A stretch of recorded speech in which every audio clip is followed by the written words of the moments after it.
En Alsace, les cigognes prennent parfois un peu trop leurs aises. Cheminées malmenées, gouttières obstruées, salissures, les cigognes ont retrouvé leurs aises en Alsace, après avoir presque disparu dans les années 1970, mais la multiplication des nids oblige les communes à s'adapter. Disons qu'elles ne demandent pas vraiment de permis de construire, explique Daniel Burrus, maire de Neuvillers-les-Savernes, Bas-Rhin, qui compte 28 nids de cigognes pour environ 1100 habitants. Sur le clocher de l'église du village, un couple installé sur un nid imposant laisse tomber des branches en contrebas. Cela peut tomber sur des gens ou boucher les gouttières, s'inquiète le maire. Comme dans beaucoup d'autres communes alsaciennes, le grand échassier blanc, qui a frôlé l'extinction dans les années 1970, revient en nombre, depuis 10 ans, construisant parfois des nids de plusieurs centaines de kilos. Entre 800 et 900 couples résident désormais dans la région, après avoir passé une partie de l'hiver sous des latitudes plus chaudes. L'Association pour la protection et la réintroduction des cigognes en Alsace-Lorraine, après Scholl, s'est dissoute en 2016, estimant sa mission accomplie. Le front de colonisation avance, se réjouit Christian Braun, président de la Ligue de protection des oiseaux, LPO, en Alsace. Mais ces espèces ont besoin du gîte et elles s'installent parfois un peu n'importe où, concède-t-il, à Mutterscholz, Bas-Rhin. Le nombre de nids est en progression constante, confirme le maire Patrick Barbier, qui a recensé 3 cas d'installation sur des cheminées actives en quelques mois dans sa commune. Les nids étant protégés, comme l'animal, il faut demander une autorisation auprès des services de l'État pour procéder à leur replacement, sous peine d'amende. Mât en bois surmonté d'un nichoir, pylônes électriques aménagés, corbeilles métalliques, la hauteur est l'une des conditions qui assurent le succès des opérations.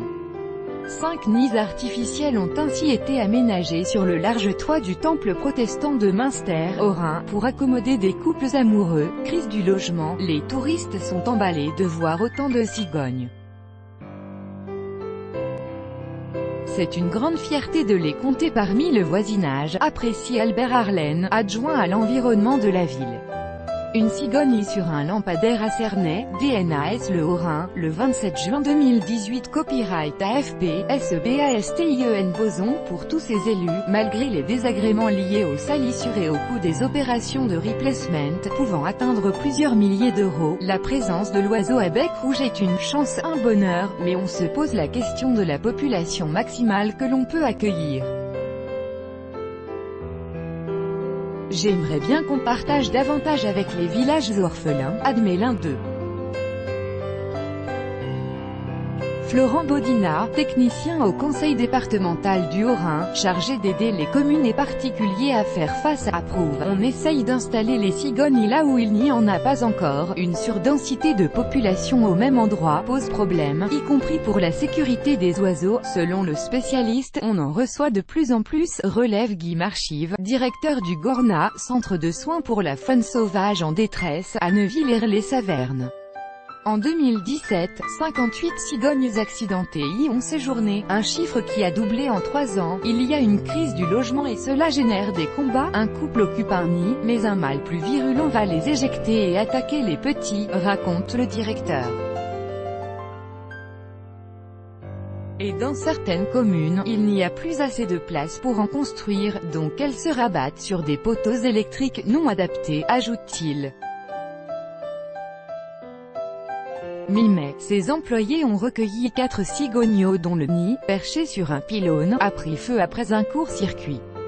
Sauvés par les pompiers, soignés, nourris et émancipés au Gorna, les cigogneaux ont depuis retrouvé le ciel alsacien à la recherche de leur propre nid douillet. Tout droit de reproduction et de représentation réservé, copyright 2018, Agence France Presse.